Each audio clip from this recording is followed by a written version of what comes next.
হেদায়েত কেন হারিয়ে যায়? আল্লাহ তাআলা কেবল তার বাছাইকৃত বান্দাদেরই হেদায়েত দান করেন।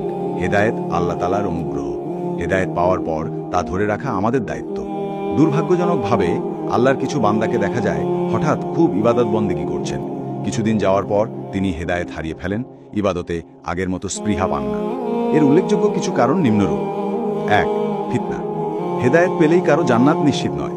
হেদায়েত প্রাপ্তকে আল্লাহ তাআলা বিভিন্নভাবে পরীক্ষা করেন। নানা রকম ফিতনা তার সামনে আসে। এর মধ্যে সবচেয়ে বেশি ফিতনা হলো বিপরীত লিঙ্গের ফিতনা। এসব ফিতনা থেকে বাঁচতে চোখের হিফাজত করা ও ফিতনায় পড়লে আল্লাহ দেওয়া শিক্ষার অনুযায়ী আচরণ করা জরুরি। ২. দিনদারদের সান্নিধ্যে না থাকা। অনেকে হেদায়েত পাওয়ার পর ব্যক্তি জীবনে কেবল নামাজকে ধরে রাখেন, ইসলামের ফরজ জ্ঞানার্জনের চেষ্টা করেন না, দিনী মজলিসগুলোতে যান না, আলেমদের সাথে থাকেন না। সরাসরি আলেমদের থেকে জ্ঞান অর্জন করতে না পারলেও অনলাইনে বিষয়ভিত্তিক আলোচনা শোনা যেতে পারে। ৩. সঠিক পদ্ধতিতে জ্ঞান অর্জন না করা। সদ্য হিদায়তপ্রাপ্ত অনেককে দেখা যায় ইসলামের মৌলিক বিষয়গুলো বাদ দিয়ে অনেক গভীর বা ইখতিলাফি বিষয় নিয়ে পড়ে আছেন, যেগুলো সম্পর্কে তার প্রাথমিক জ্ঞান নেই। কেউ হয়তো নাস্তিকদের সাথে তর্কে জড়াচ্ছে, কেউ বা শিয়ার আফেজিদের নিয়ে পড়াশোনা করে বিভ্রান্ত হচ্ছে। অথচ প্রত্যেকের জন্য জরুরি হলো দ্বীনের মৌলিক বিষয় যেমন ঈমান, আকীদা, সালাত, পবিত্রতা, কোরআন, হাদিস, আখলাক ইত্যাদি বিষয়ে জ্ঞান অর্জন করা। ৪. অহংকার করা। অনেকেই হেদায়েত পেয়ে অহংকারী হয়ে ওঠেন, অন্য মুসলিম ভাইবোনকে তুচ্ছ-তাচ্ছিল্য করেন, পোশাক, চলাফেরা, গুনাহ কিংবা ইবাদতের দৈন্যতা নিয়ে তাদের সমালোচনা করেন, খাটো চোখে দেখেন, জাহান্নামী বলে কটাক্ষ করেন। কে হাফ প্যান্ট পরে মসজিদে এলো, কে কানে দুল পরে মসজিদে এলো, কার হিজাব পরিপূর্ণ না ইত্যাদি দোষ ত্রুটি ধরা শুরু করেন। এতেও হেদায়েত হারিয়ে যায়। ৫.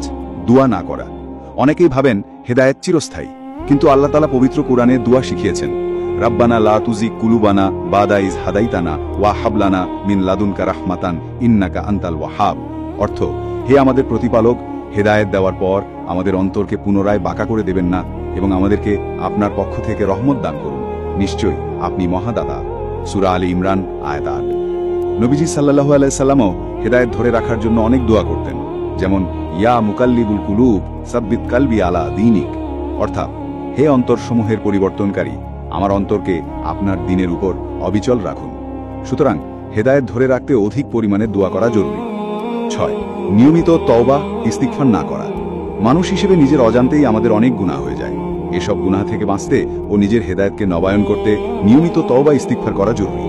গুনাহের জন্য নিয়মিত ক্ষমা প্রার্থনা না করলে গুনাহ জমতে জমতে মানুষ একসময় হেদায়েত থেকে ছিটকে পড়ে। হারিকেনের মৃদু আলোককে যেমন বাতাস থেকে রক্ষা করতে হয়, চিমনির ভিতর অনেক যত্নে আগলে রাখতে হয়, তেমনি হেদায়েত ধরে রাখতেও এর যত্ন ও পরিচর্যা করা জরুরি।